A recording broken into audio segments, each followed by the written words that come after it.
You're listening to the Native Plants Healthy Planet podcast, presented by Pinelands Nursery. Here are your hosts, Fran Chismar and Tom Kinezic.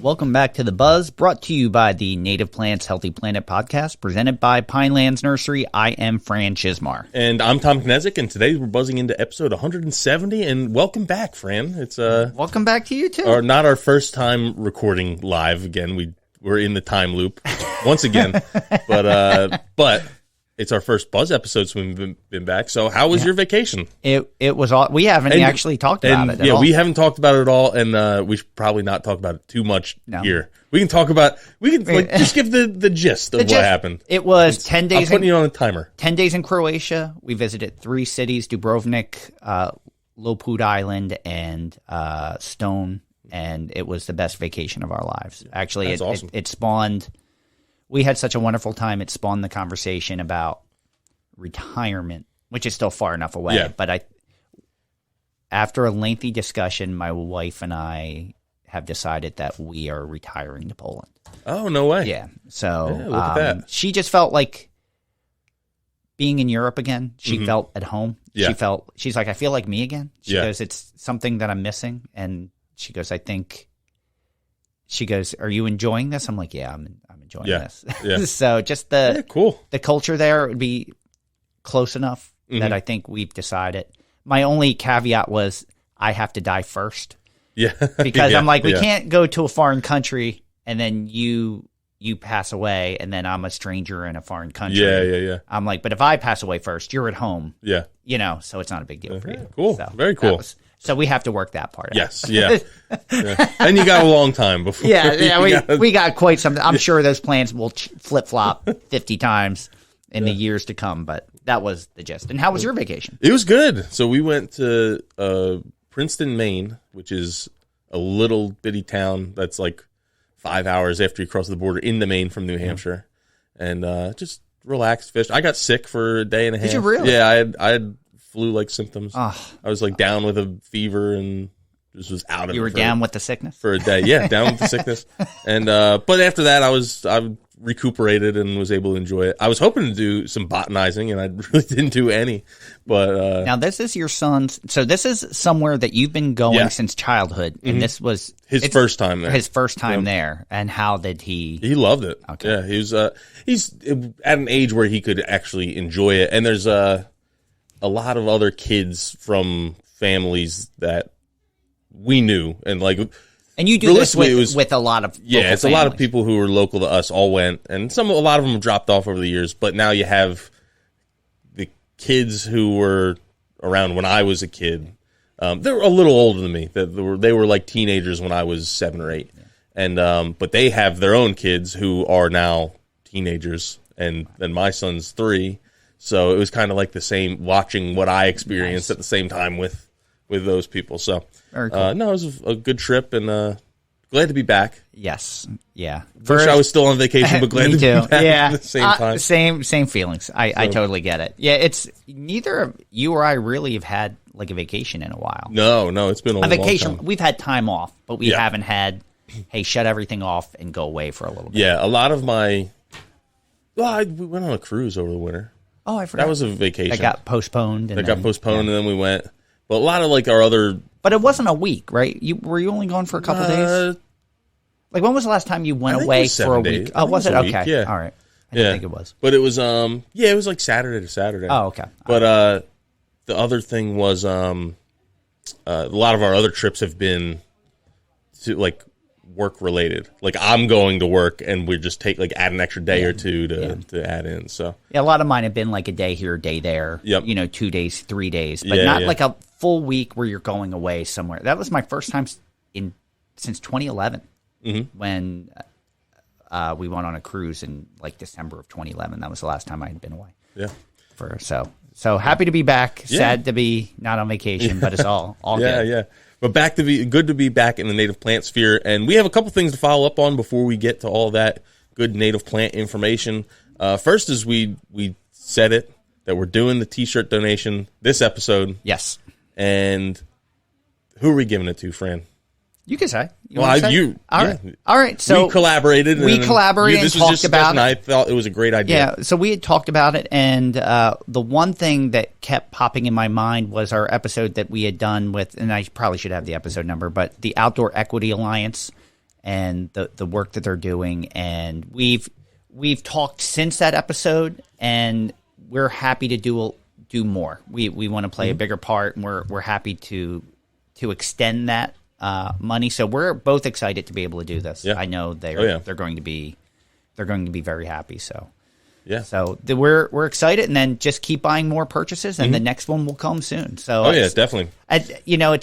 Did you think like we would earn enough to do a couple donations early on, and then it would die off? I didn't know what would happen. Yeah. I was surprised that people bought anything. But then I was like, wow, this is actually working. And then it did slow down for a while, and then it picked right back up. Yeah. So this is our fourth donation? I don't remember. Yeah. Sourland Conservancy. Sourlands, Bowman's Hill, Native Habitat Project, and then, Outdoor Equity Alliance is fourth. We're excited about this. So keep purchasing. The money will keep going to great causes, and you'll get to spread a great message. Yeah. Whether it be an apron, a phone case, or a T-shirt. So, and then in one of our recent Buzz episodes, we talked about the American Beauties brand for native plants, and I forget how exactly the conversation went, but I'm pretty sure you brought it up. I think it was you. I probably I'm giving did. you credit. Yeah, I'm giving you credit. And a lot of it, I get disappointed, and like we don't grow any of this stuff, but I get disappointed when I see people down talking that brand because they are trying to do things the right way. It's a lot of wild type cultivars or selections. So which basically means it had to be found in the wild and then selected, and then there wasn't like gene editing or breeding or crossbreeding. A lot of people just assume it's a cultivar. It's got they went in with microscopes and scalpels and like Frankenstein something together, and that's the case with some things, but not. I would say most are not that way. And we supply liners, through other nurseries that go in this product line. We can't tell you where they're going to end up, but those are plants that are grown from seed and are straight species and are, they should be in an area where they're local ecotype. Yep. So and because it's a wild collected or wild type plant, basically we went out in the wild areas that we had permission to, collected seed, grew the plants, and as a liner, and then sold them so they can get put into a bigger container. Because it's from a wild type, they're able to put it into an American Beauties pot and sell it under that brand, which for I don't want to say the uneducated buyer, but someone who doesn't know as much about native plants, that's what they're walking into a garden center looking for. Yeah. They're used to seeing the white proven winter pots and the multicolored endless summer hydrangea pots. That's what they want to see. And when they see a black pot, it's an unknown. It's a cheaper, it's a generic, or like it's cheaper in their mind. So you have that colored pot, and it costs more to buy that colored pot, but they perceive it to be more valuable. And now you have something that's a native plant competing with the proven winners and then there's native proven winners plants too. I don't want to get too deep down the rabbit hole. We got a call in from one of our friends saying that American Beauties actually put something in place recently that all of their licensed growers have to be neonic free by 2024. So that's not just the grower themselves. And a lot of these guys actually are already neonic free. But it's not contractually obligated. Yeah, now they're contractually obligated. And it's not just them themselves, but the vendors that they're getting the plants from to pot up have to be neonic free as well. So we're neonic free, so we already help out and fall into that. And I'm sure a lot of the folks that are supplying plants for this have that foresight and say, yeah, this is the right thing for us to do. This is what we should be doing, and they're already doing that. So, but it's nice to see that it's contractually obligated and some stuff can't fall through the cracks. And let's be honest, sometimes when you go into a garden center, not everything has appropriate signage so that you're going in and asking questions. At least with this, it helps you shop with a little bit more confidence. Yep, you see it and you're like, okay, I kind of know what I'm getting at this point. Yep. And then we have two personal congratulations for some of our listeners. One of them actually was a guest at one point, And that is, first up is Russ Fenari, and he had a birthday this week. Yeah. And Happy we're not going to birthday. sing. No. Congratulations on turning 32. You don't look a day over 31. Yeah. So congratulations, one of my dad's happy favorite birthday. jokes is when someone has a birthday and you say, "Oh, how old are you?" and then they say, "Oh, I'm 56 or whatever." Yeah. He's like, "Oh, you don't look 56, but I remember when you did." I love that. That joke never gets Yeah. old. Oh yeah. And then and Fran, why don't you congratulate the next person? So Lynn Kuntzman got Master Gardener of the Year, I believe. I didn't see which. Do you remember which? It's Oregon. Oregon. So congratulations, and Lynn has called in before and contributes very much on our Native Plants Healthy Planet Facebook group. So that is quite the achievement, and we're happy that you're a part of our community and carrying on the wonderful message and bringing that with you. I know not everyone in Master Gardening programs around the country are that in tune with native plants, but we see it becoming more of a focus, especially locally.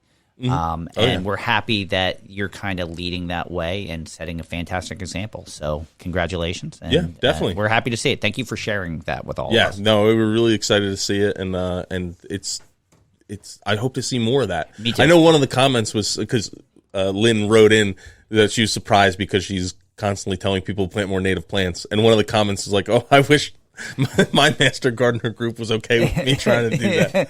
So hopefully we see more of that in the coming years of people who are really passionate about native plants also being recognized through the Master Gardener groups. I agree. I mean, we just found out locally, like one of the local school districts, some of the work that it was Cherry Hill Environmental Board actually has a pollinator expert on their board, and they also attach a Master Gardener to it. To, like, if a school has issues or wants to put in a pollinator garden and they need help designing it, they actually will put them in touch with people from their environmental board, Master Gardeners, so forth, to help them with native gardens and native habitats. And I was really thrilled to do that because we're not always able to do that. That's kind of beyond our scope, and the schools may not have the financial resources to hire a professional to do that.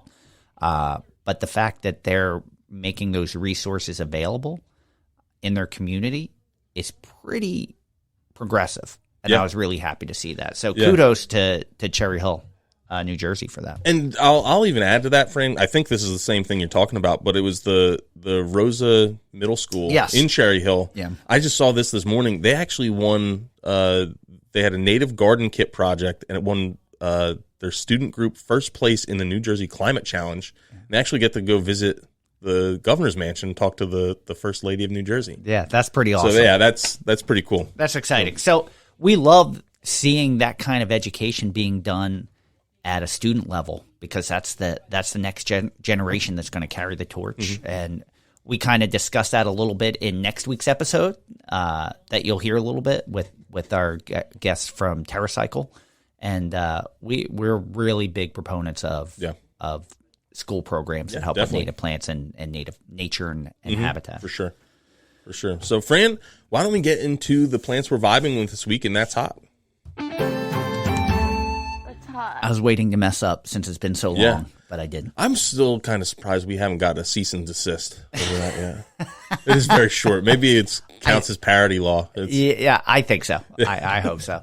I would like to see or hear what your take is on this plant. Yeah. So I want you to go first. This is more of just an interest thing why I'm bringing it up. I was really hoping to have like some really cool plant from Maine and appease all our Maine listeners and folks from the far Northeast with something that I found up there. And like I said, I had plans to go out and do a lot of that, and I just didn't do it. It's different when you have a kid and you lose time, especially he's still napping. So it's like, well, there's 2 hours that I got to stay close by and let my wife go do what she wants. But I got home, and then we had a big windstorm the other night, and it reminded me of the pitfalls of the tree that I chose, which is Betula nigra or river birch. And river birch is a beautiful tree. It's a large deciduous tree with pinkish-brown peeling bark, which provides year-round ornamental interest. The dark green diamond-shaped leaves turn yellow in the fall. It prefers moist to wet soils and tolerate periodic flooding. It's an adaptable tree, and it'll grow in dry soils. This large tree has an extensive root system, and you can use river birch as a specimen tree, which I think is, from a home landscape, is a really great use. And or if you're doing like a restoration, it's great in wet areas like rain gardens or around pond edges or streams. A lot of that information is from Jersey Friendly Yards. I've complained about this tree and how messy it can be as a specimen tree in your yard when you get those windstorms or ice storms or just heavy snow, that kind of stuff. There's sticks all over. I just let them sit for the winter now, and I'll go in the spring and pick everything up. But we had a windstorm the other night, and a bunch of sticks ended up in my driveway and in my yard, and I picked them up. But the reason I wanted to bring this up is you don't see it when these are in the ground. But I was giving a fellow a tour yesterday, and we were talking about river birch and saying, yeah, we had issues where there's like a nickel deficiency with those in container pots. And they get these little tiny leaves, which is called mouse-eared leaves. And it's all just because there isn't enough nickel available in the potting media for them to take up. And it's an issue we've had here for many years, and we get a handle on it, and then somehow we forget how to do something, and then it gets away from us again, and then we do it again and figure it out. And last year was a bad year. This year we have it nailed. But you'll buy it's a product called Nickel Plus, and you'll do a foliar spray. And just spray it on the foliage, and then the leaves look like, if you have mouse ear already, within 2 weeks they'll look almost fine. It pretty much is amazing how quickly you look at it and you go, oh, this is stunted. This is never going to. Yeah, it's like something is wrong with this plant to, oh, it actually looks okay now. It's okay. But if you time it up right, so you let the best way to do it is you let the leaves come out in the spring, you'd spray it on. And this is, again, in container nursery. Once they're in the ground, it doesn't seem to be an issue. No.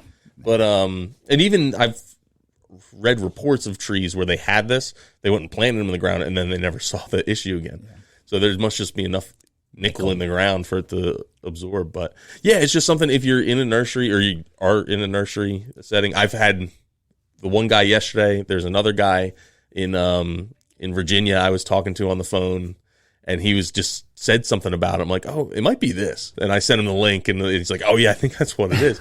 And just didn't know. And so, yeah, if you have a nursery and you're seeing that your river birch have really tiny, weird-looking leaves and they're kind of like witch broom twigs at the end, that could be it. And that's why I brought it up. Very cool. It's I've featured it before, but I wanted to feature it again. I think my pick we featured before also. I was kind of hoping to go to Croatia and see something that was native to North America there. Mm-hmm. It was really funny.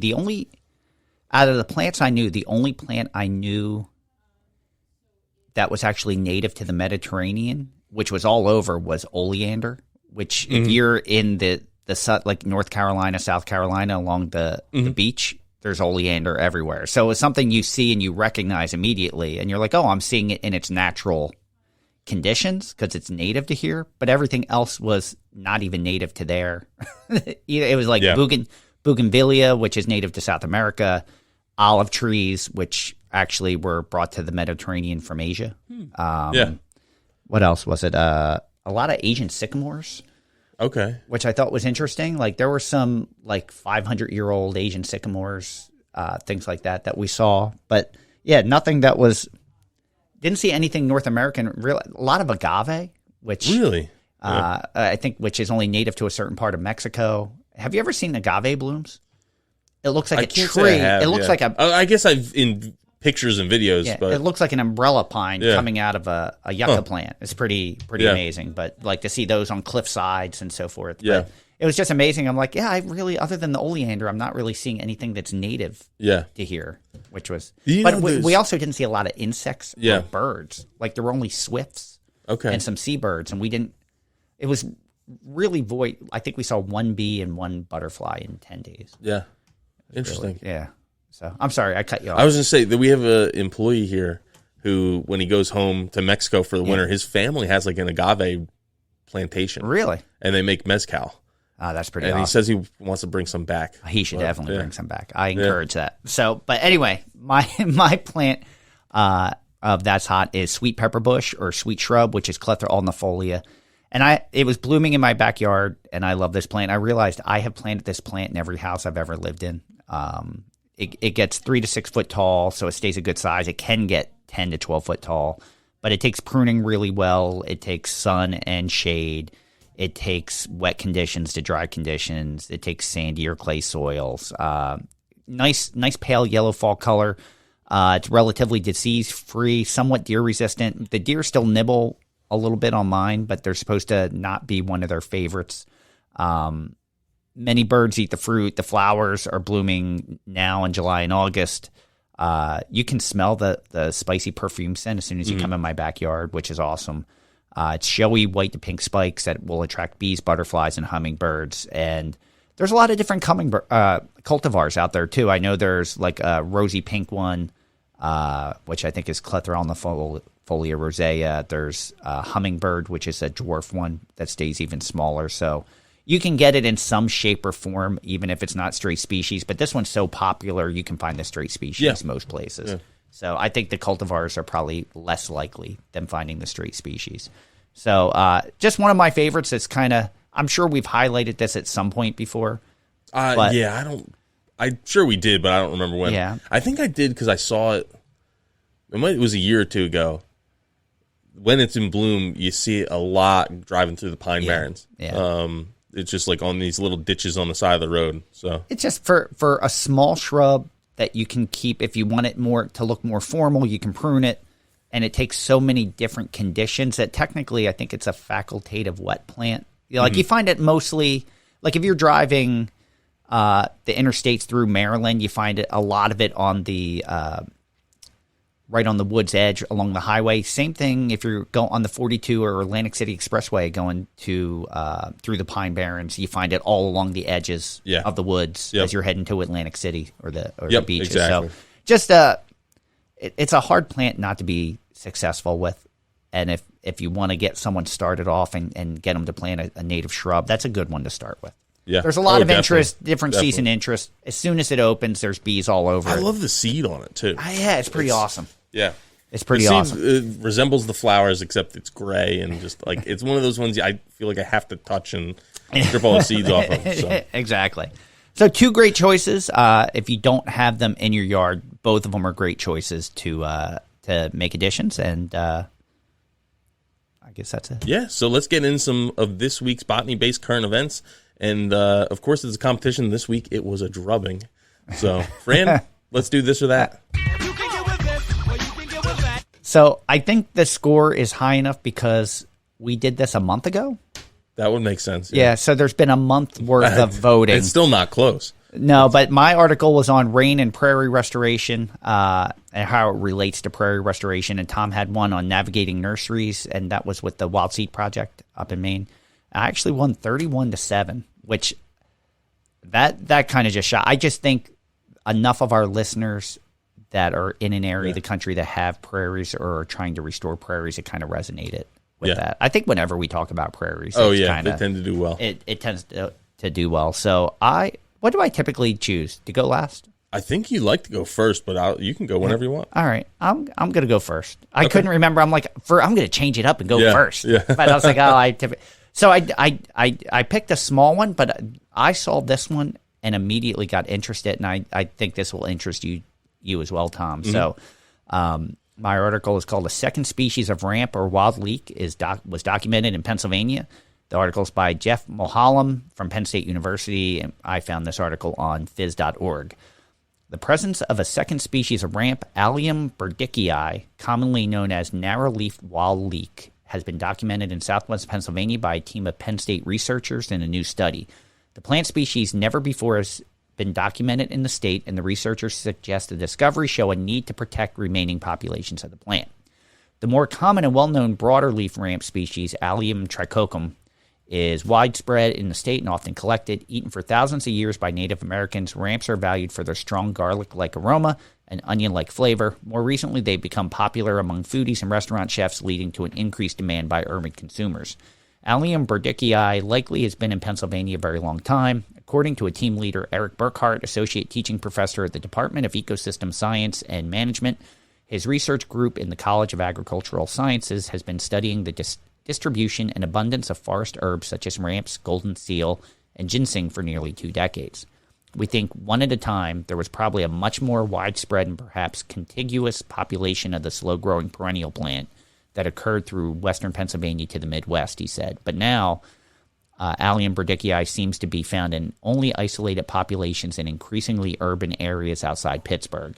We're working to figure out areas where it occurs so that hopefully we can conserve what's left. Because Allium burdickii has thinner leaves, grows in slighter, drier locations, and flowers earlier than Allium trichocum, scientists and perhaps most collectors just missed it, Burkhart explained. From a conservation standpoint, because we're finding Allium burdickii in urban areas around Pittsburgh to date, the populations appear to be relatively small and localized, and they are vulnerable, said Burkhart, who is director of the Appalachian Botany and Ethnobotany program at the Penn State Shavers Creek Environmental Center. Because of development in the region and the high demand for ramps, we need to educate the public about the need to recognize and conserve them. Researcher Cassie Stark, who spearheaded the study as a master's degree student, studied 4 populations, each of Allium trichocum and Allium burdickii in southwestern Pennsylvania, and compared and contrasted the habitats where they were found. She documented the soil fertility and moisture and site characteristics, such as topography, associated with the sites where each species of ramp grew. Also, she recorded the presence of other plants growing with the ramps. In findings published July 26 in the Natural Areas Journal, the researchers reported that Allium trichocum is associated with north-facing slopes and higher soil moisture content throughout the growing season, whereas Allium burdickii was found on a variety of facing slopes. A soil pH and nutrient content were greater at Allium burdickii sites than trichocum sites, and suggesting the former may rely more heavily on nutrients such as calcium. So I just wasn't aware of the other one, especially probably because it's not something that we assume that we would come across in nature. I'm wondering if it's limited where it's found because those urban areas, those populations existed now where the urban areas exist. Or if you have urban sprawl, maybe they have kind of trampled some of that habitat, or how many people collected them not even knowing. If I saw it flowering and kind of knew the smell and collected it, I may not, because I'm unaware that there's different species, may have collected it without knowing. Yeah, and I'm wondering, how many people who collect ramps to eat even know the botanical name for what it is. So I had no clue that there was. But now I'm curious if there's a difference in flavor or the strongness. Like is does one taste stronger than the other? Is the other, I'm just curious, like from a cooking standpoint, if one is better. I guess we're gonna have to go to Pittsburgh. I guess so. We have some friends out there in that area. We were driving from. This is something I should have done a follow up on. We went to the Cultivate Conference, which is a big nursery and greenhouse conference in Ohio, and then we went to a reforestation nursery meeting in. We should have added that actually to our follow up. Yeah, in Pittsburgh, not Pittsburgh, in State College, but we drove through Pittsburgh, and I'd never gone to Pittsburgh from the west before, where you go through like the tunnel and you come out like on a bridge over like the confluence there. And like all the stadiums are right in front of him. Like, holy crap, this is pretty cool. You're just on like a regular like little country road, or it's a highway, but you're on like this like feels like middle of nowhere, and all of a sudden you're in the middle of a city. You go through a tunnel and you're in the middle of a city. I've done it once, and it's pretty. I wasn't expecting it. Yeah, I was not expecting it, and it was like 9:00 at night, so everything's lit up. They were playing. The Pirates were playing a baseball game. I think they might even be playing the Phillies, and it was cool driving through. No, they're playing the Brewers. They played the Phillies the next night. Okay. But because I remember that being on the TV when we went out to dinner the next night. But conference was really good, and we'll fit them in. Somewhere. Okay. I don't want to. Maybe the next buzz. I don't want to do it in the middle. Well, no, we'll do it this buzz. Okay. I just don't want to do it in the middle of our segment here. How about after this? Because after this, we typically go to listener shout outs. Yeah. After we're done this, let's talk about Cultivate. And then definitely. We'll just add it in. Okay. Definitely. So. You have any last words on your article? I don't. I just thought it was really interesting, and I would imagine, given that it's a colder climate, that they're blooming and they're more prevalent later. So if you're working your way across the state, like when we typically see it, I'm sure it's probably like 2 weeks later that you're probably noticing it more. Yeah, definitely. But I want to find the research because they're telling you what plants they're found around also. Yeah. You know, we've talked about like Joe Cermelli with morel mushrooms, like what plants you can, or habitats that are keys for finding them. If there's other keys to finding them, I would like to know that. Oh, definitely. All right, that's all I got. All right, so my what am I trying to say? My article this week was in Scientific News. sciencenews.org. It was by Jude Coleman. It was published on June 27th, 2023 at 7:01 p.m. Ooh, somehow I include exact. that. I like that. And it was titled "Flowers Pollinated by Honeybees Make Lower Quality Seeds. A new study emphasizes the importance of conserving wild native insects too." And I am sorry to all my beekeepers out there that I harp on this. I think honeybees have their purpose. Yeah. It's to produce honey for people and used in conventional agriculture. And I always I get disappointed when I see honeybees lumped in with native habitats because they aren't the same, and they shouldn't be lumped together. But so it's a relatively short article, and I'll read the whole thing, and then I'll give some more of my thoughts later. And this is something that we've kind of alluded to, but I hadn't seen any kind of documentation. Like, I've heard that there was studies, but I've never actually seen anything, so I'm excited to hear some this. I've seen from, like, the Xerxes Society has put some stuff out, a couple different presentations. Kelly Gill shared some stuff with me. And it's something I've been hearing, and then you have to hear about honeybee, native bee conflicts, passing disease back and forth. Honeybees tend to be more meticulous, foragers, I guess. So then there's not enough food, and they wake up a little earlier, so then there's not as much food for some of the native bees when they show up to eat. And so there's a lot of impacts there, especially when you have, I don't want to say like too many honeybees. Is if you have small populations, then a lot of times they aren't going to interact as much. When you have way too many beehives, it's not just bad for the native bees, it's bad for the honeybees too.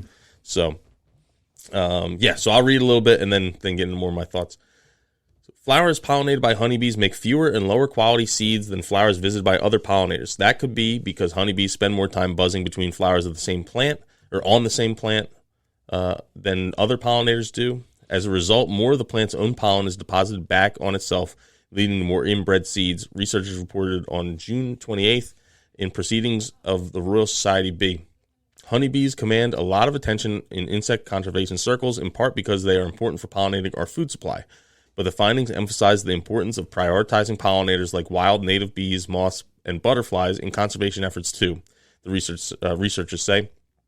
For the study, ecologists Joshua Cohn and Dylan Travis, both of the University of California, San Diego, painstakingly tracked the pollination of flowers from 3 native plant species: white sage, black sage, and Fran, you know how to pronounce that one? Phacelia distans. When white sage is Salvia apiana. We're not from California. Apiana, Salvia mellifera. Is Salvia mellifera. And then, so in San Diego County, often Travis sat for hours waiting for a single pollinator, honeybee or wild bee or otherwise, to come and go from a flower. Then he put a mesh bag on the flower and came back later to collect the seed. He also collected the seed of flowers he had crossed or self-pollinated by hand, also covered with the bag to prevent any new visitors. Despite boasting over 650 bee species, San Diego County's most frequent flower visitors is the western honeybee, which is Apis mellifera, which isn't native, the researchers say. Whatever native plants are blooming abundantly, they are just dripping with honeybees, Cohn said. Back in the greenhouse, the team grew the seeds, analyzing characteristics that reflected their quality, such as how many seeds germinated and survived, and how many leaves or flower seedlings grew. The white sage and P. distans plants produce roughly half the amount of seeds from flowers pollinated by honeybees compared with other pollinators, mostly native insects. The P. distans seeds from honeybee pollinated plants grew into seedlings with fewer flowers. The black sage plants didn't get enough non-honeybee visitors for comparison, but did produce fewer seeds when pollinated by honeybees compared with cross-pollination by hand. The researchers also found that honeybees visited about twice as many flowers on one plant before moving to the next than the average of other pollinators. That suggests fewer, lower quality seeds may arise because honeybees transfer more pollen between flowers of the same plant, resulting in more inbred seeds. Other pollinators more often flitted between different plants, probably transferring more diverse pollen. The new finding is concerning, Travis says, because honeybees' methodical pollination habit, it's likely the results are relevant to other plants. But it's difficult to know how things will play out in the long term. One potential consequence could be that native plant populations decline as subsequent generations become more inbred, producing biodiversity. It would be illuminating to see how inbred plants fare after several generations, says Maria Van Dyke, a pollinator ecologist at Cornell University. For now, this study is an example of why more conservation focus should be on native bees and other pollinators, which are vital to ecosystems and agriculture, in addition to honeybees, Van Dyke says. Honeybees, wild bees, and many other insects are threatened by pesticide use and climate change. It's time to actually shift our dependence from pollination from largely honeybees to native species as well, says Jaya Servanthi Mokapati, an entomologist from Penn State University. Growing native flowers is one way to support native pollinators, she says, as is adding nesting habitat like twigs and decaying wood to yards.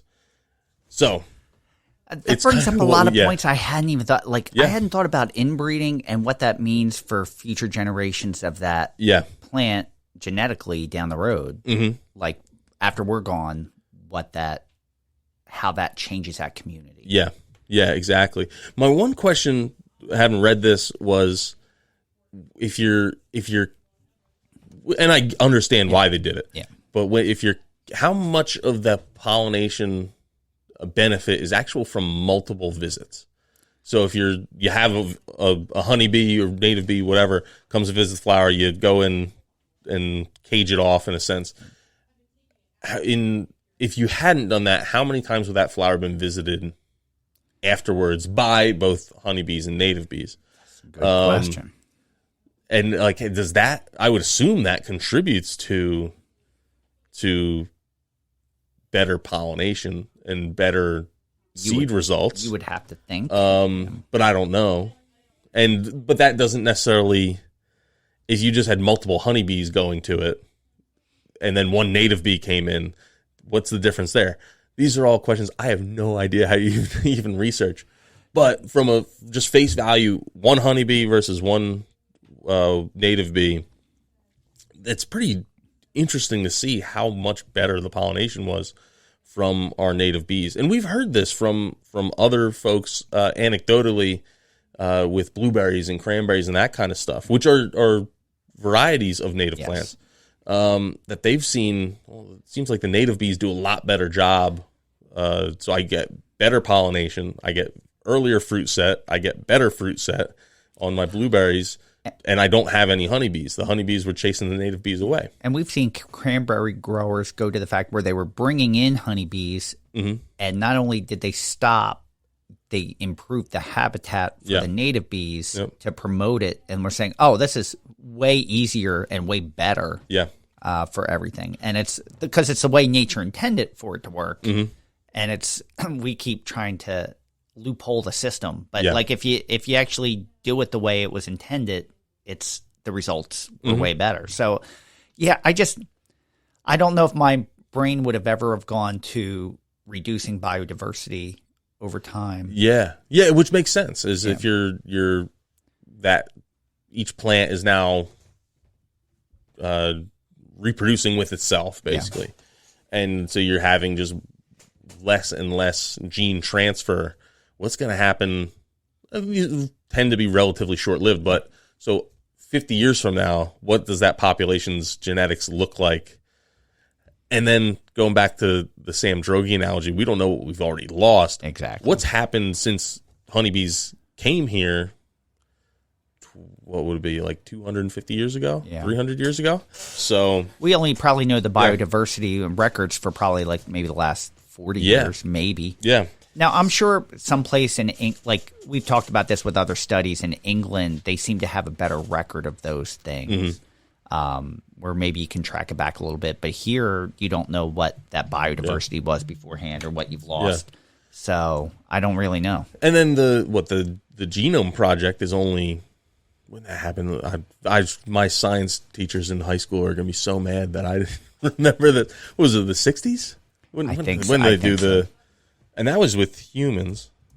Oh gosh, I'm looking it up because I'm really embarrassed that I don't remember this.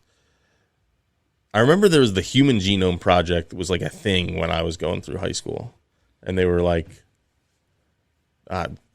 whatever. It's unimportant to what we're talking about, but yeah, it's just it's something I've been pondering. We have honeybees on a lot of our seed fields. I've read, again, anecdotal stuff. I've read passages from other papers that suggest that having at least too many honeybees is an issue for our native pollinators and reduces in worse yields from your seed crops. In speaking with our seed person, Christiane, who's our producer for our Native Plant Every Day with Tom and Fran, she was saying she noticed that one crop that we have near the bees on the property is Iris versicolor, mm-hmm. and the germination percentage has consistently dropped every year. Really? Huh. So, like, she could see from her records, like, this crop is nearby this, mm-hmm. and what started off at this is degrading annually. Yeah. To a point where it's become a problem. So it's you don't know for sure if that's the factor, because maybe that's something that happens over time as well. But you would have to think that there's a correlation somewhere. And that's a tricky one too, because it has such a low germination rate already. Like, that's something that it just doesn't. You have to. It needs that cold, moist stratification for at least a season. To come up naturally. So when we get it tested, it's going to show a low germination rate regardless. So, yeah, that's tricky. But, it's that's a great article. It's when you're thinking about, again, I'm apologizing to all the beekeepers, but I really need to make it clear that you're not helping pollinators by becoming a beekeeper. And you're not helping native habitats by becoming a beekeeper or having bees. Yeah. They serve their purpose. They make something that's incredibly delicious. Isn't being I know this is, I always take my analogies way too far. Yeah. But being a beekeeper is much like running a circus. Like, you're taking these animals and you're using them to produce something for human consumption. I'm not saying you're not caring for them or so forth, but it's like you're harnessing their power for something that people are willing to pay for. Mm-hmm. And it just seems a little unnatural. Yeah. And I'm not saying I don't enjoy honey. I'm not saying that at all. Yeah. I'm not saying do away with it. Bees are the devil. I'm not saying any of that. Yeah. It just seems, the whole process of it seems a little outdated to me. Yeah. But a lot of people don't feel that way. Yeah, it's another interesting thing, because then you look at the honey market on the global stage. If you're into honey, you like honey in your tea, you use it as a sweetener for anything, I can't stress enough that you should buy it from a local beekeeper if you can. One, you're supporting someone that's in your community. Yes. Two, if you're getting in the grocery store, it's more than likely coming from China, or it's coming from China. Yeah. It may say it's coming from a different area, but it's because China shipped it to them and then it came over here. And a lot of times it's cut. Like, it's not pure honey, although the labels say pure honey. But we do know like our local honey producer is creating habitat. Oh, yeah. Creating native habitat for foraging for his bees. So I'm not saying that good doesn't come from this. Yeah. If it's being done in a certain way, it can benefit. Because it's habitat that wouldn't exist had that not been what he chose to do. Yeah.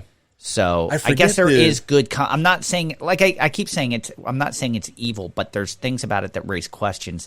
But am I going to buy his honey? Yeah, I am. Yeah.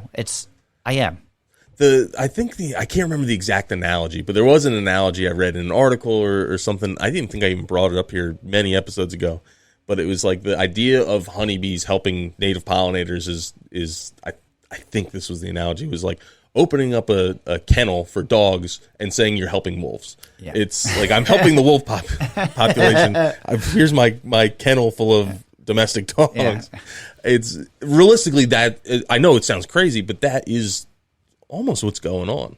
Yeah. Now, I guess you don't have dogs have their own issues. Not as bad as cats, Well, they have their own issues with trophic cascade and getting out there and chasing things around and eating things and killing things that they otherwise wouldn't have been killed. So, well, it's funny with your dad's dog as our facility manager. Watch him. He goes, I just realized how he's always hunting. Yeah, like he's happiest when he's out and he's hunting. Yep. And he was always on the. He's like, that's the hardest part is keeping him focused because he's just always hunting. Yep. And it's just that's the nature. Yeah. So 2 great articles. Love both of them. Both merit winning. You can vote. You can't vote for both. Actually, you can vote for both. I usually turn it off. Okay, good. When I was in charge of it, the poll went up way later, but I would make sure I turned off voting for both. I'm going to make sure. I didn't know that was something you turn on. There's another thing you turn off where you can't add your other people's choices. Oh, yeah, we got to do that too. Yeah. Okay. I think maybe we have been, but. All right, I'm going to double check. But I will actually be in charge of putting this one up. Because our social media expert will be on vacation when this airs. But I will make sure that I get the vote up on Monday and go to the website and vote because... And of course, the choice is yours. Stay tuned for more of the Native Plants Healthy Planet podcast, presented by Pinelands Nursery.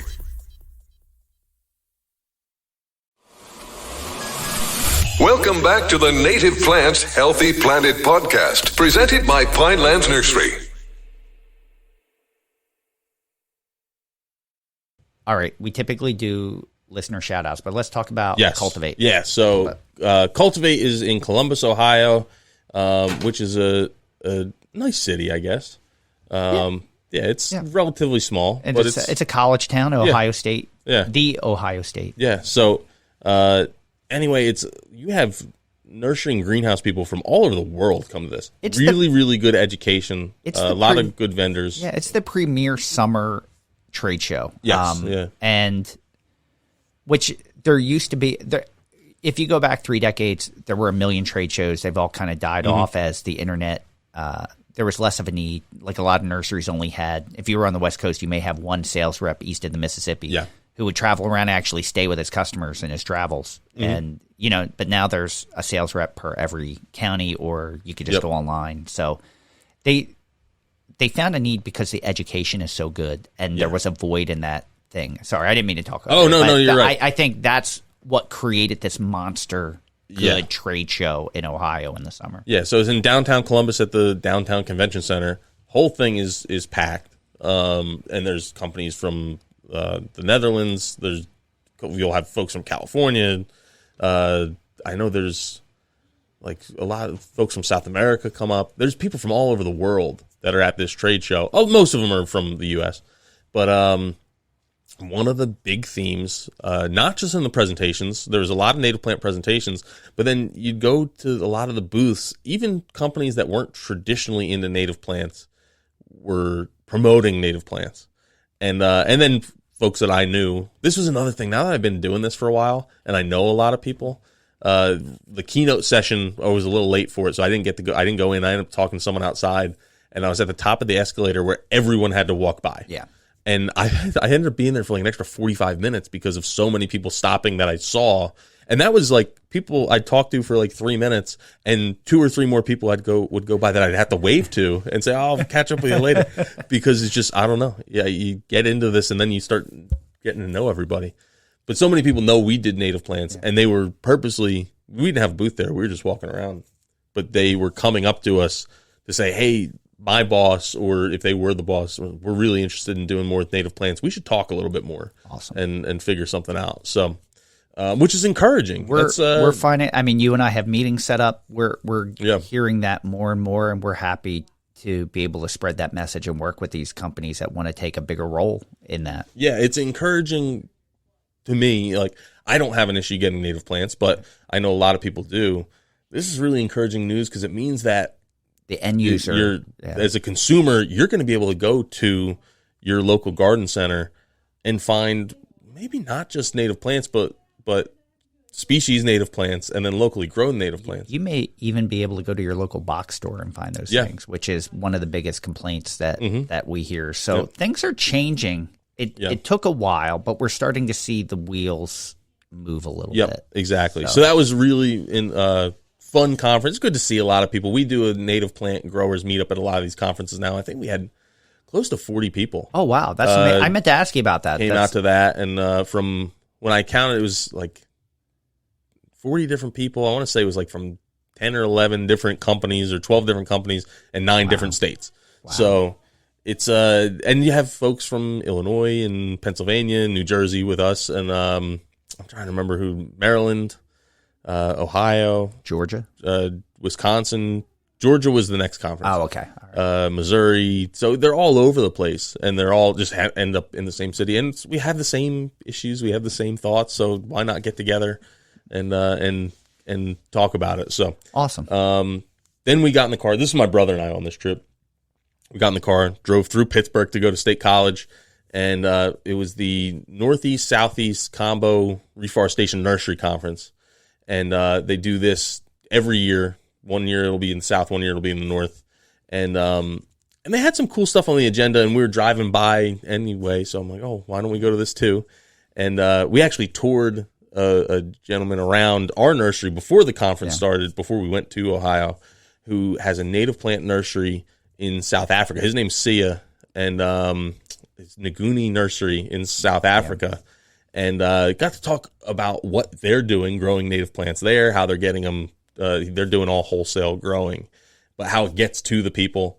Talked about like the socioeconomic climate, and he actually gave a presentation at this conference, and it was like a really it's an image that you could see here too in places, but you had a highway, and then the left side was green and lush, and people had big yards and big houses, and then the other side was a slum. Like people had their roof was not a roof; it was a tarp, and there was no vegetation whatsoever on that side of the highway, and just talking about the socioeconomic climate in South Africa, which went through apartheid in his lifetime. I think he said he's in his 30s. Yeah, so he's grew up through a lot of this, and he's like, I grew up on this side of the road. This is my community.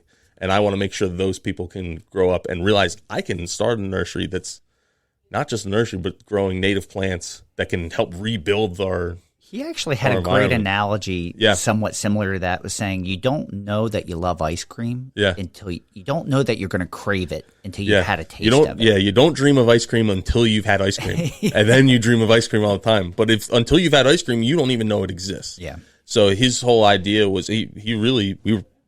Talk then, we have to re-spark that conversation about bringing young people from South Africa to the U.S., have them work at Pinelands Nursery, North Creek, those kind of places that have a focus on native plants, so that they say, hey, I can do this at home, and I can grow native plants and start something in my backyard, and what we're seeing here, but happening over there.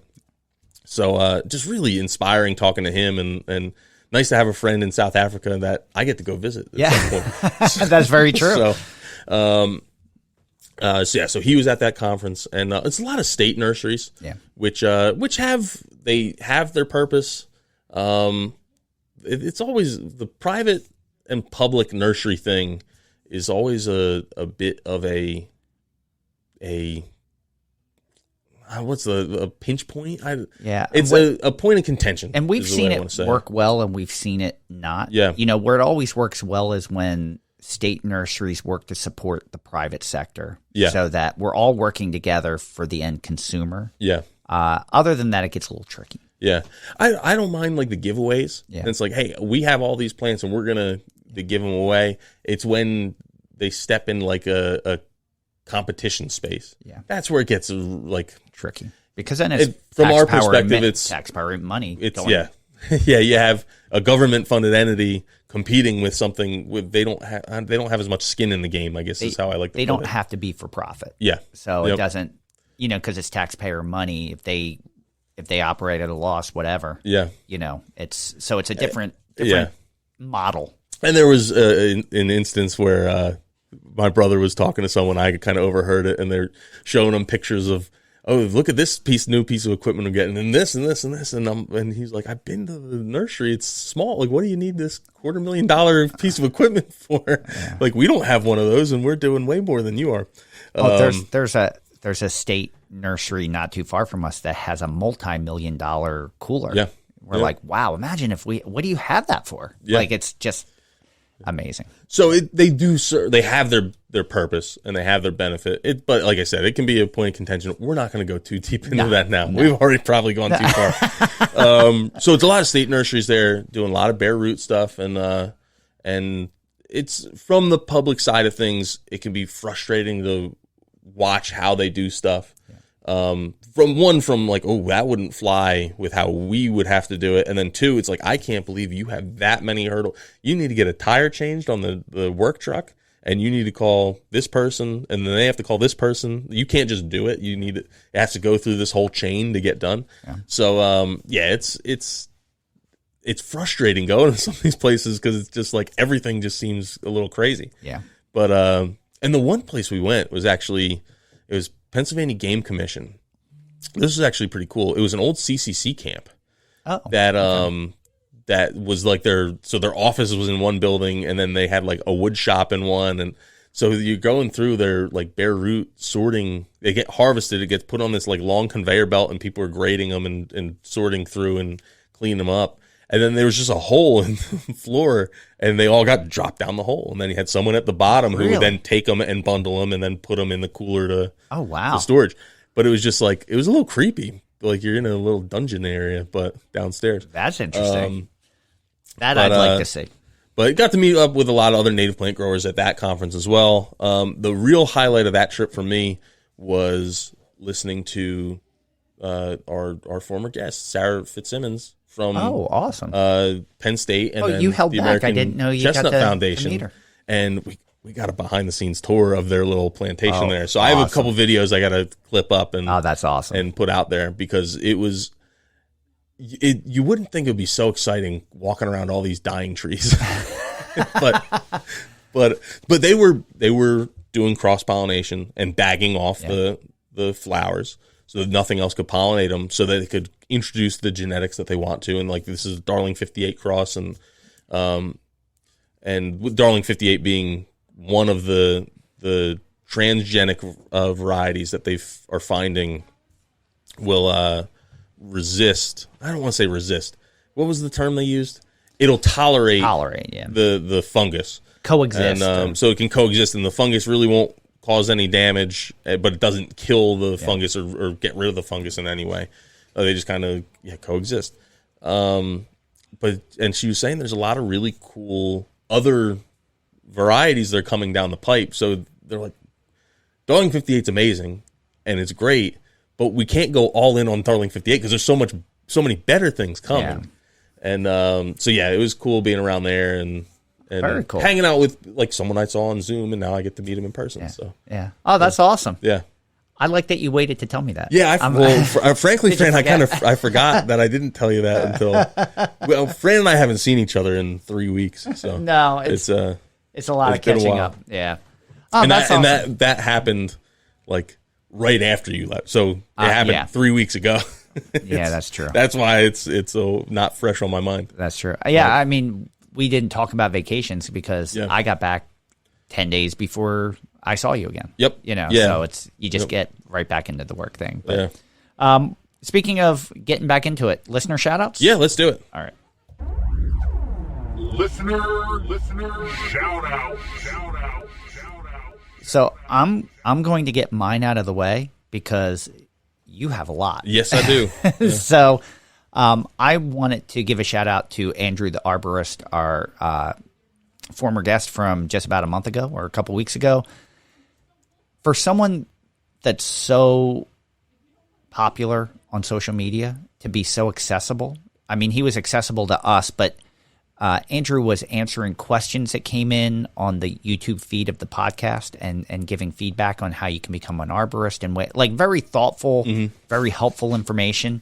So I want to thank Andrew for not only being a guest, being a listener, and being so accessible to the people that have questions. I also wanted to give him a congratulations because he just hit 100,000 followers on YouTube and was named like one of the young up and comer or like YouTubers to watch. I think was something like that. Oh, no way. Yeah, so he just got his plaque for 100,000, and that's quite the achievement. That was wonderful. So just thank you for doing everything that you do and being a kind voice in this space. Yeah. So. All right, Fran, I got a list here. Yes, we had one from Spotify from, I'm going to assume that's pronounced Next to Zero. Yes. And what did they say? I can't see that one. Oh, they were saying, I have a feeling I know who Next to Zero is because what do they call the Car Talk guys? The something brothers. Click and Clack. The Tappet Brothers. Tappet Brothers. Yeah. Said that we're the Tappet Brothers of the native plant space. Yeah. So I appreciated that. Yep. Oh, yeah. And so then, we have an idea who that might be. Then we got one from Stephen _ Hartley, who is one of our Canadian listeners. And we were actually a top 12 nature podcasts in Canada last week. Yeah. And I'm a little surprised by the review that we help with most of their gardening questions, but I'm glad that we are fun and easy listening. We had an updated review from Intermediac that wrote, "This show has come such a long way since the start and is now one of the very best native plant podcasts, mandatory listenings." And that is a glowing review and one we really, really appreciate. Listen, we're the first to admit that when we started off, it was rough and we were doing the best that we could do with the vision that we had. And we appreciate you sticking with the podcast and updating the review. Then we had DP Vision, which was informative, inspirational, and entertaining. They've been listening for a long time, and they're writing a long overdue 5-star review. So my begging and pleading finally worked. Thank you so much. It really worked. Who knew? And we had Veggie Carrie, who I think we know who this person is too, right? Yes. And they like that we're relatable and upbeat, which... Come to our office. You'll see how upbeat we can be. Hang out with us, not on air. Then we had Betsy26 wrote that we do a wonderful job with the podcast, and they look forward to Friday mornings. And I'm assuming it's in addition to the podcast. I think everyone's looking forward to Friday mornings, unless you're working the weekend shift. Yeah. But yeah, I'm glad we could be a part of your Friday morning and keep you interested. Yes. Then we had Gabby at 53 wrote that we're one of the top podcasts to listen to in the very small offering of garden shows. So, which I think is growing. Every time I look, there seems like there's more and more. So I'm glad to see that there's more people not just talking about gardening in general, but also native plants. So I agree. When we started, there were a handful. There's more than a handful now. There's plenty of choices. So I'm happy to see that many people want to talk about it and hear about it. Yeah. Did I miss anybody? No, you got everyone. All right. That was so. No, thank you very much. Like I said, the 5-star reviews, and especially when you do the write up, it's just good feedback for us. But the 5-star reviews go a long way into promoting our message. That's just how it doesn't. It seems like it doesn't matter how many people listen. It's how many new subscribers you get, and then how many 5-star reviews are. So that's why I joke around and say, grab your spouse's phone or partner's phone, subscribe on there. When friends are over, make sure they all subscribe. Do all that. That's it pushes up in the charts. And then when you go on Apple Podcasts or Spotify, it's just more likely to show up higher. Yeah. When someone looks for a nature podcast or a science podcast, we're going to show up higher on that list so they don't have to scroll as far.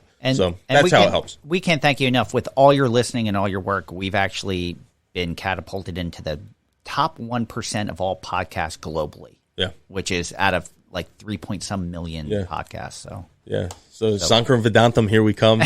That's where we're coming. Bill Nye, I think, is up there. Bill Nye, Conan O'Brien. Who's Allie Ward? Yeah. That's Allie Ward. That's just science, but what's it? Smartless. Watch out, Will Arnett. Yeah.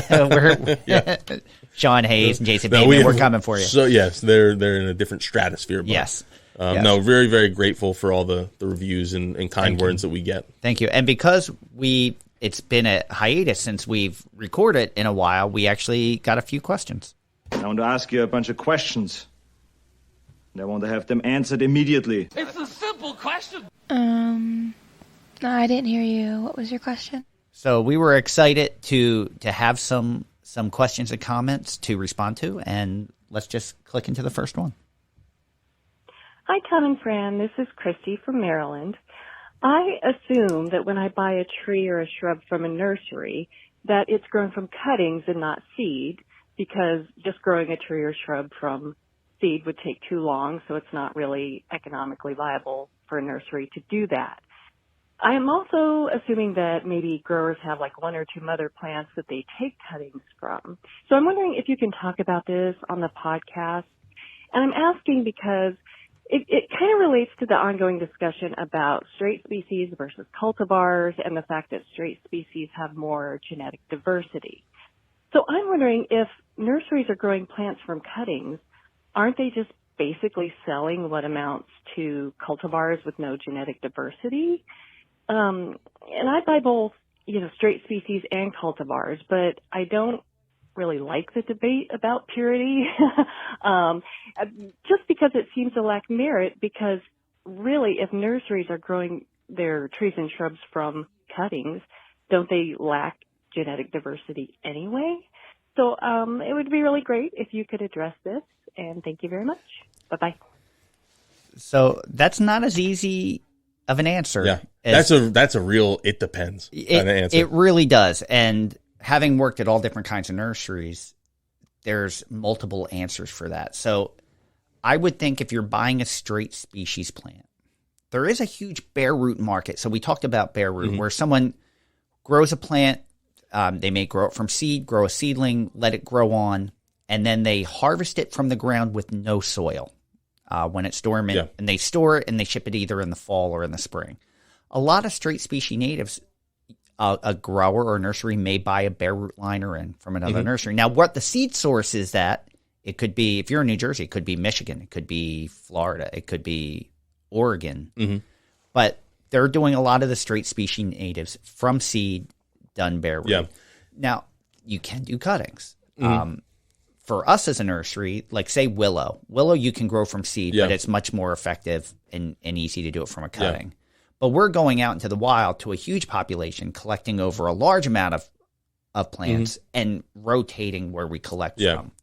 No, not everyone's doing that. No, and Fran, I'll back up a little bit and say, for trees, like specifically trees, I'm trying to think, and I can't think of any that we would do from cuttings, or that or traditionally. No. Are there many trees? Shrubs, yes. Shrubs are I know a lot of them are done from cuttings. Other than black willow, like I can't think of any. They would be shrubs. But there are nurseries, if you're dealing with cultivars, then they could be done from tissue culture. They could be done from a graft. They could be done from a bud.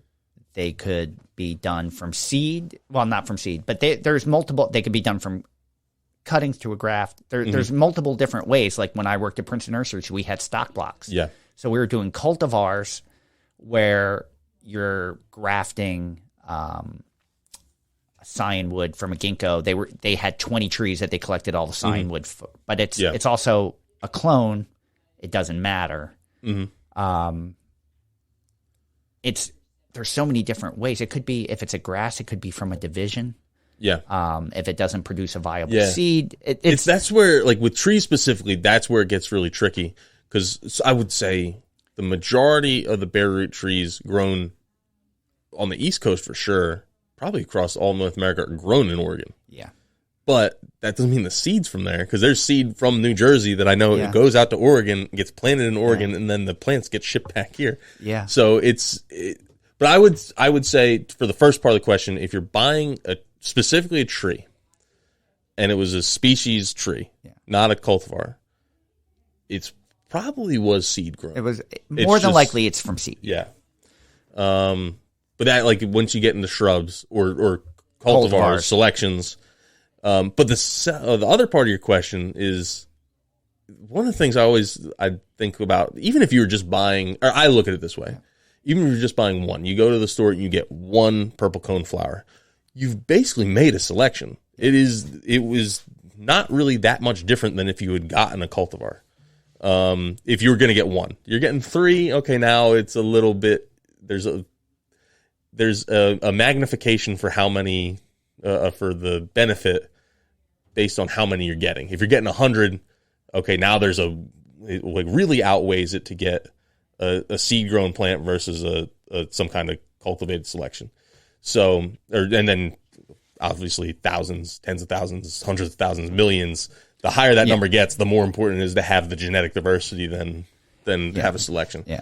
Because if you had 100,000 of a cultivar selection out there, they're all genetically should be identical. There might be some slight differences, but they should be identical versus having a ton. But if you have, it's just one for one. In my mind, it probably really doesn't matter. No, and it's like some things. If you're buying, say, a cultivar, say you wanted Emerald Sentinel juniper, which is a Juniperus virginiana cultivar, you're having Emerald Sentinel material, which is going to be clonal, grafted on a rootstock that maybe isn't even Juniperus virginiana or a native variety. Like if you're buying crab apples, it's multiple rootstocks of crab apples that don't get grown, and you're grafting onto that. A weeping cherry could be a rootstock to a trunk, like a trunk grafted to a rootstock, and then a different tree grafted to the trunk. So it's like if you see the grafted weeping cherries, it's basically 3 different trees. It's a rootstock of one tree, a trunk of another tree, and the crown of a third. So if you're buying straight species, there's more of a chance that you're actually getting a seed grown plant. And I'd say that's probably likely for perennials. It's mostly likely for trees, for shrubs. You could have cuttings, and that's going to depend on the nursery's practice. Are they wild collecting? Do they just have one stock plant? We can speak for what we do. We know some people do other ways. We've seen it both ways. Yeah.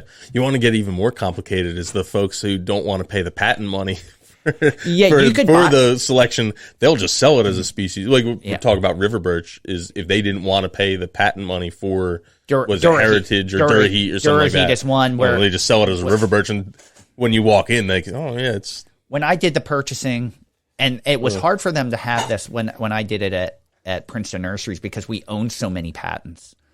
And some people didn't even realize that we had the patents. You would talk about October Glory red maple, and they would be like, oh, well, we have Acer rubrum. And I'm like, we're really looking for October Glory. This is one of, this is what we prefer to sell. And they're like, oh, well, technically it's October Glory, but I propagated it without a license, so I can't call it that. It's just Red Sunset.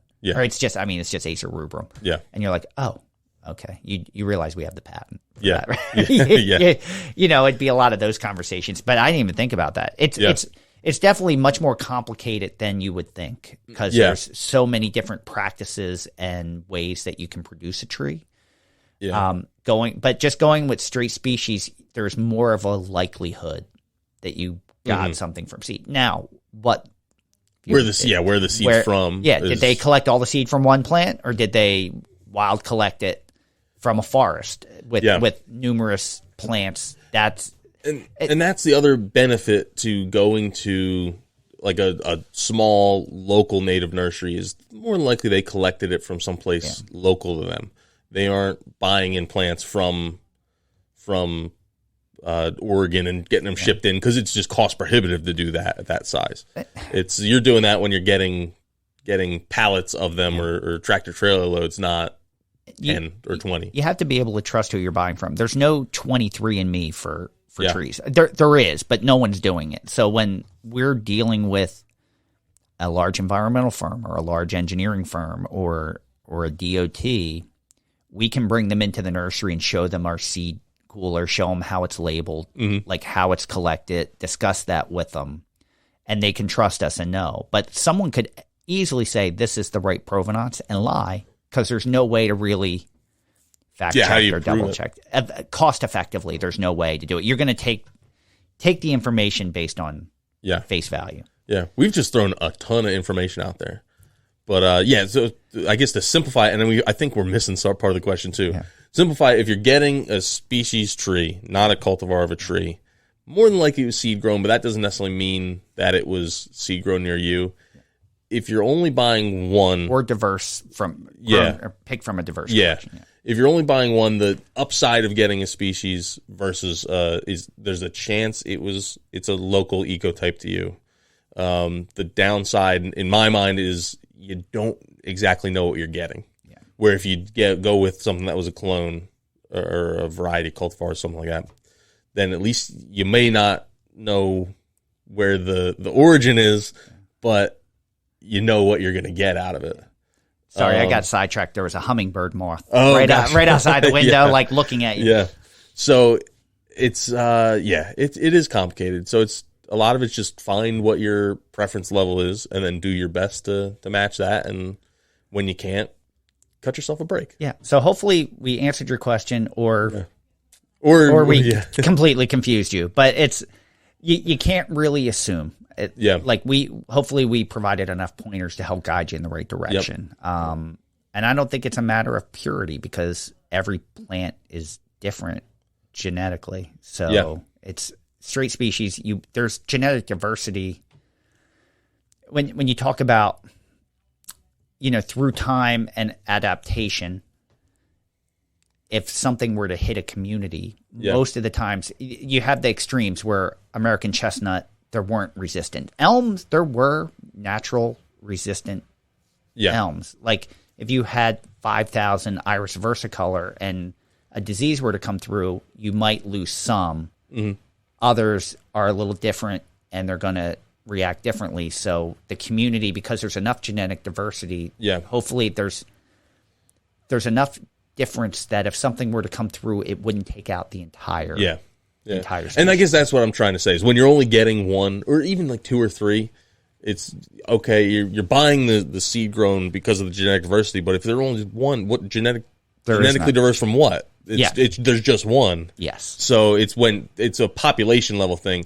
When I go online, I see a lot of what I interpret is the folks who are talking about it don't seem like they're confused, but what they're saying doesn't make calculate. Sense. It's not what they're trying to say.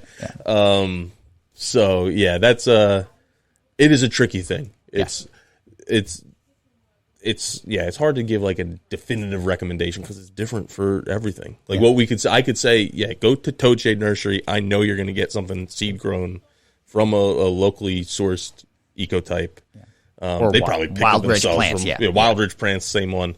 But I can't say that that's good if you live near Frenchtown. Yeah.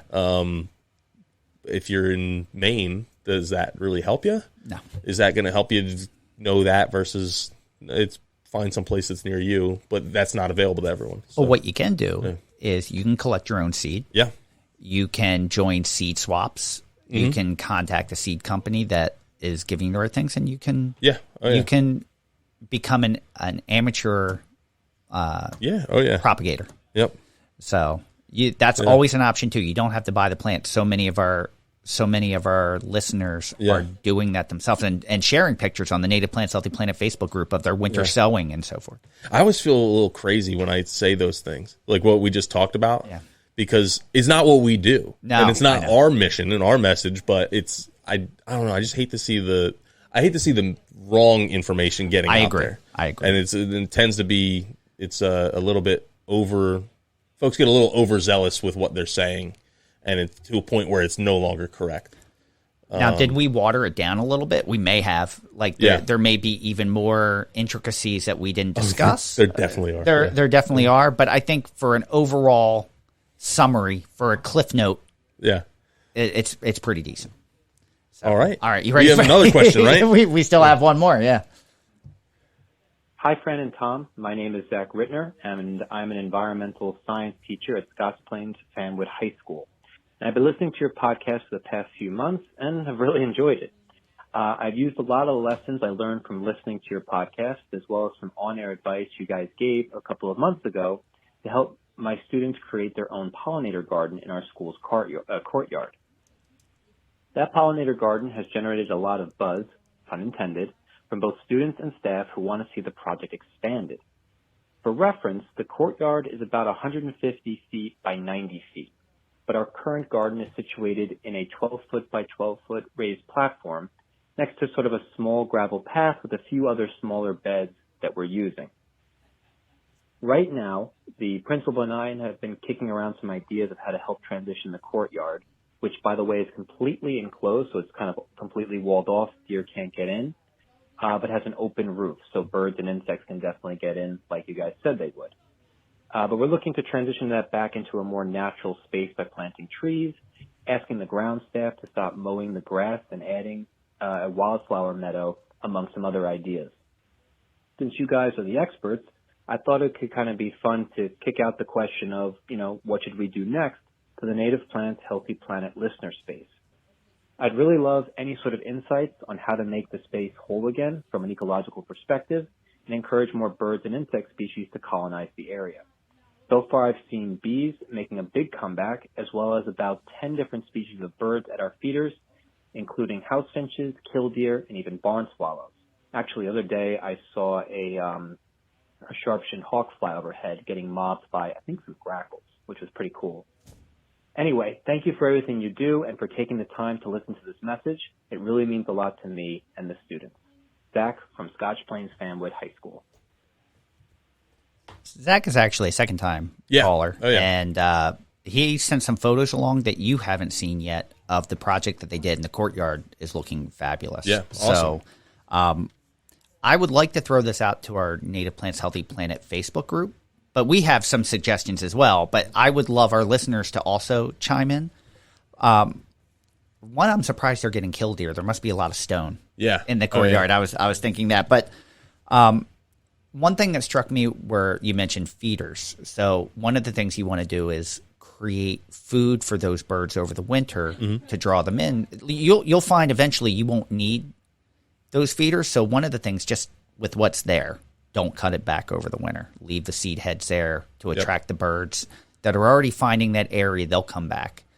I think instead of trees, I would focus more on shrubs to keep them a little bit more sizable, create habitat for nesting and safety, but also food source. So I'd go burying shrubs. I don't know what you think, Tom. I'm thinking winterberry holly, chokeberries. I'm thinking cornus and viburnums, like silky dogwood, gray dogwood, cornus sericea. It's going to give you some winter color with the red twig dogwoods. You're going to see a lot of berry set in there that will attract birds. And you'll find you don't need the feeders. If you provide enough food over the winter for them, I would say, and then don't rake the leaves over the winter. That's going to help your insects over the winter that for larvae, for certain insects in the leaves. And kind of increase that diversity over time and let the leaves enrich the soil. Thinking about the school year, because so it's starting in about a month to when things are starting. Like I'm looking at cranberry viburnum, which is in berry right now, and I'm like, well, great for wildlife, but it's the students aren't going to be there to see it. So maybe that might be like if you're filtering out and you can only pick 3. Maybe you skip something like cranberry viburnum that's going to berry now, or Photinia melanocarpa, which is black chokeberry, which is berrying now.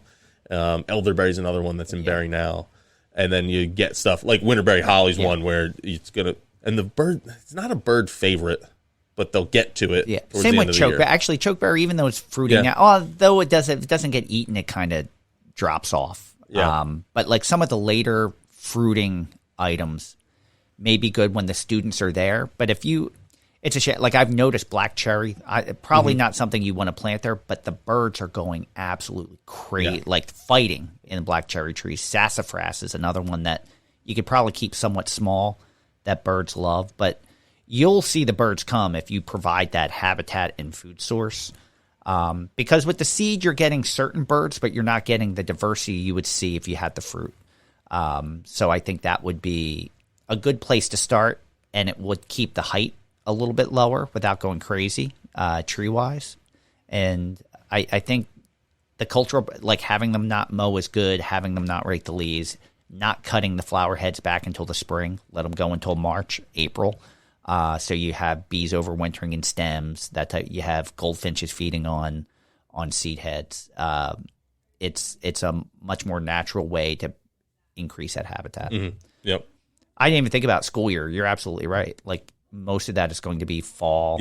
You're going to see the spring flowers, which is great, but you're going to get a lot of winter. Which the spring is good for birds because they want the caterpillars. So you need stuff that's going to attract those lepidoptera, so that then you'll get the birds coming in to feed that kind of stuff. Yeah. And if you have the food and the caterpillars, or you have the food for the caterpillars, which is the plants, and then you have the caterpillars, the birds they're not going to build their nest too far away because they're trying to get stuff. So, yeah.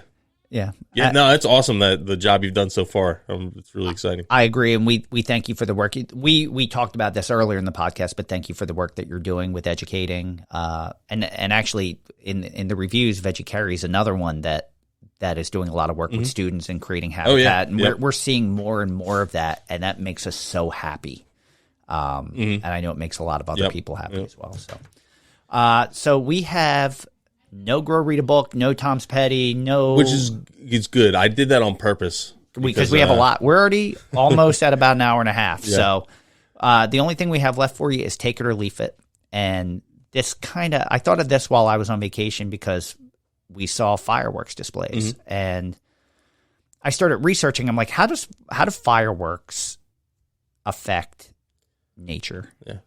And I started... Like it can kill birds. Just the sound can kill birds out of scare them into cardiac arrest. Yeah. So sound damage, chemical output, and fear. So fireworks, is it creating enough of it? I'm sure 4th of July, yes, there's enough of that is causing damage. But throughout the year, maybe there's not a lot. But what are your thoughts on fireworks as a take it or leave it?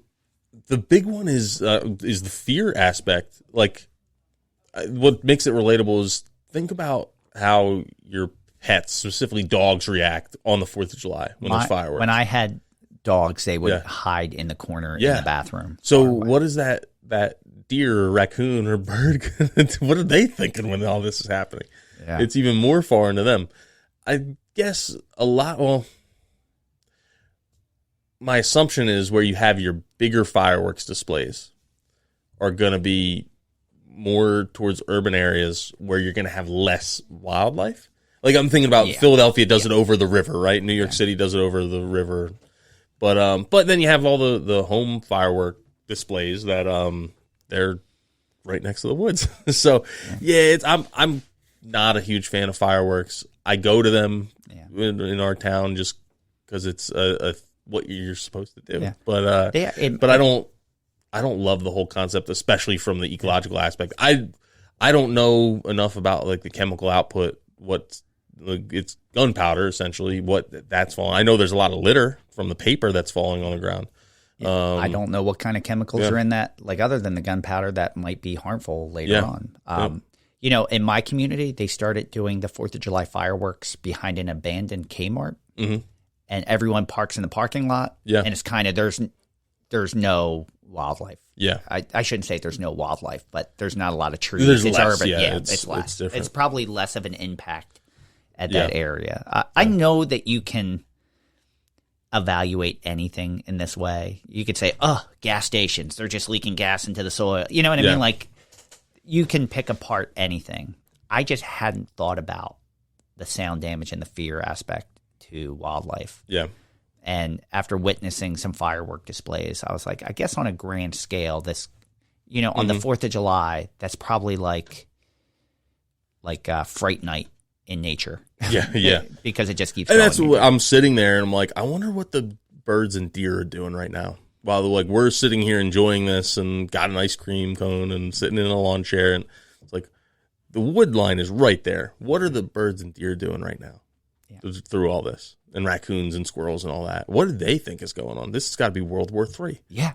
Happens once a year. Nuclear holocaust. Yeah. It's crazy what because they don't know. Yeah. And I wonder if they even, like, some of the lifespans of some of these animals or insects, may not know or remember that it happened last year. You don't know. Yeah. It's kind of crazy when I thought about it. It's another one of those things, like I talk about on our next podcast a little bit, and I've talked about before. It's like it started. It's a fun thing to do, but when you really boil it down, it's like what's the point of this? Or once you know that there's like negative ramifications from it, it's like, well, why are we doing this? Is it really worth it? I know why we're doing it, so everyone can record them on their phone and then never show anyone ever again. That's very important thing. As someone who would buy fireworks every year and light them off when my kids were young. I look at, like, I have a neighbor that over the span of 3 days, I'm estimating dropped grands. Yeah. Not just $1 grand, grands. Like, who has that kind of money nowadays just for a 15-minute display? Yeah. That's kind of crazy. Yeah. Oh, yeah. Like, even thinking about it that way. Yeah. I can't see myself doing it, not for this, just for numerous reasons. Yeah. Oh, yeah. I think I've grown up a little bit or matured past that a little bit. I'm not saying that you're not grown up if you use it. I've just matured in my thinking towards it, I should say. Yeah. Yeah, my dad always didn't like them. Yeah. But I don't think it was for ecological reasons. No. Or anything. I think he just didn't like them. This is the first time I actually thought about it ecologically and what it was doing. Yeah, it's I don't know. It's I don't think I'm going to stop going. I have a similar take to the like light displays at arboretums in Christmas time. Yeah. It's like, or even just home Christmas lights. I'm like, oh, don't really serve a point. I'll scale mine down, but it's like, I don't know if I'm going to stop, but if a neighbor is lighting off fireworks, am I going to go outside and look at them? Yeah. Yeah. At least the fireworks things have been around for hundreds of years. Yeah. Refrigerators have only been around for like 50 years, 60, well, not more than 50 years, but 70 years, 80 years. But yeah, it's a more long-seated tradition than some of than lawns, like that kind of stuff. So it's All right. Well, that's going to wrap us up for today. Thank you for joining us. We hope you enjoyed listening to The Buzz. Thank you, everyone, for listening to Native Plants Healthy Planet presented by Pinelands Nursery. Thank you, RJ Comer, for our Buzz intro theme music. Make sure you stream or buy RJ's music wherever you consume your music, and check out his Americana playlists on Pandora. A big thank you to Dave Bennett for our Native Plant Anthem. You can follow us on Twitter at Pineland Nursery, Facebook at Pinelands Nursery NJ, Instagram at Pinelands Nursery or Native Plants _Healthy Planet, and YouTube at Pinelands Nursery. Don't forget about the question and comment line, and we're thankful for everyone that called in. You can call us at 215-346-6189. I will repeat that, 215-346-6189. Ask a question or leave a comment. We'll do our best to play it in a future episode of The Buzz. And thank you again to all the new members of the Native Plants Healthy Planet Facebook group. I should say all the old members, too. I think we're at like 2.2 thousand. So every time I look, it just keeps growing. And every time I look, it's so many wonderful conversations. Yeah, so you can buy Native Plants Healthy Planet merch at our website, www.nativeplantshealthyplanet.com. There's a link right at the top, takes you to our store. And then we don't keep any of the profits. All the costs go to the people who are making the shirts. And then the profits, we just kind of hold them in a little pot.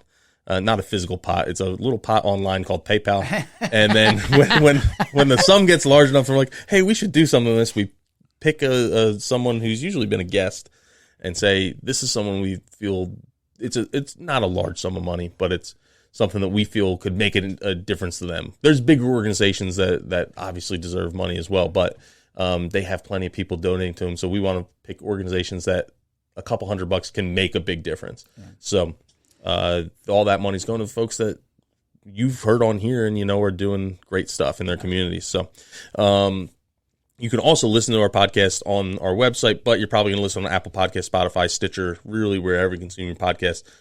Do us a favor, leave us a 5-star review and hit subscribe if you have not already. It is just like I mentioned before, that's what promotes our message to a larger audience and has a show up a little bit higher up on their phones as they're searching for something to listen to on a rainy Friday. So with that, thank you, everyone. I'm Tom. Fran, you have a secret? Is that your secret in here? I'm having second thoughts. It is my secret. Do you know my poison ivy story? I think you've told it on here before. No. Did I? About the big... Oh, no, that was Lyme's disease. Yeah. Yeah. I know you got poison ivy really bad here once. Yeah. There is a little more to the story that I only just divulged. Oh. Teresa, our human resource manager, knew because I missed time at work. Yeah. But I'm like, it may be a little inappropriate. It's definitely going to be extremely embarrassing. Yeah. And the other thing is we're already over an hour and a half. Okay. So I'm like, do I tell you the story off air? We discuss it and hold it for next one? Or do you want me to just throw it out there? Because I'll throw it out there. Maybe you're going to laugh. It's not. I would say maybe we tease this one. Okay. And then, I don't really get poison ivy. All right. I get it I get it in between my fingers is like about the only spot. This one, because I was thinking of all the posts that were in the Native Plants Healthy Planet Facebook group about poison ivy and how bad some people get and how some people don't get it. And I was going to share one of my personal experiences, which is kind of fun. I can look back at it and laugh at it, but at the time, maybe it wasn't so funny. It was a little not funny at the time. All right, so I think that's a good teaser. Okay, it's mine is that my secret is I have not been getting a lot of sleep this week because my son all of a sudden has started waking up between 12:30 and 3 a.m. and just yelling and crying and saying, "I want mama." And I can go in there try and let my wife sleep. It doesn't work. Wow. It's like she has to get up, and I feel terrible about it. But and then we're like, there's a couple other things that are going on with his personality lately, and I'm like, oh, he's being a real a-hole sometimes. and then we my wife Googled like developmental what age of like a 3-year-old, and he's like, oh, he's doing everything that this says he should be doing. Just he wait. should be needy. He should be doing this. Just wait till you hit 14, 15. Yeah, that's the whole. Yeah, that's fun. That's what the one thing about being a parent is everyone's like, you're like not complaining, but saying, oh, this is the hard stuff we're dealing with right now. Everyone's like, oh, wait. And when they're 2 or when they're 1, they're like, wait till they turn 2. And then they're 2. And it's like, wait till they turn 3. And it's like, wait till they turn 4. I think there's like only a small little snippet where this might be fun. No, I'm kidding. It is a lot of fun now. But I feel your pain. I've been there. I've been there. There's a lot of tier 1 fun and there's a lot of tier 2 fun where the stuff where it's like, it sucks waking up at 2 a.m. and trying to comfort a thing that refuses to be comforted. But it's like, I know even right now, I'm like, we're laughing about it. So there's fun coming out of my suffering, and it's going to be something we remember and probably miss at some point in a weird way. So totally. Yeah. You look back at it and you commiserate. It's a bonding moment with other parents as well. Yes. Oh yeah. Yep. So all right. Well, with that, thank you everyone. I'm Tom. And I am Fran. Thank you again, everyone. Coming up next week, we have an interview with Eric Escalon from TerraCycle, which we're really excited to put out into the podcast verse. So make sure you tune in to that. And until then, keep it native.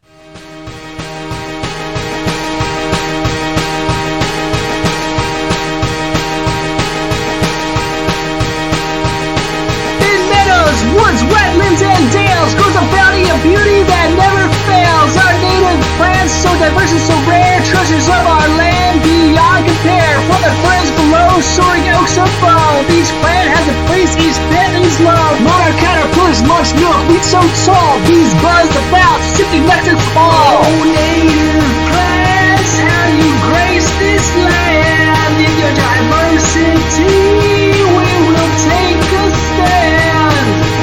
To preserve our generations of calm, and beauty and potency second to none. To protect and preserve the earth, to restore the native plant food that you just can't ignore.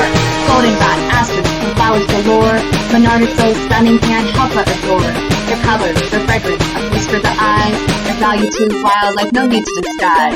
Native plants, how you grace this land. In your diversity, we will take a stand.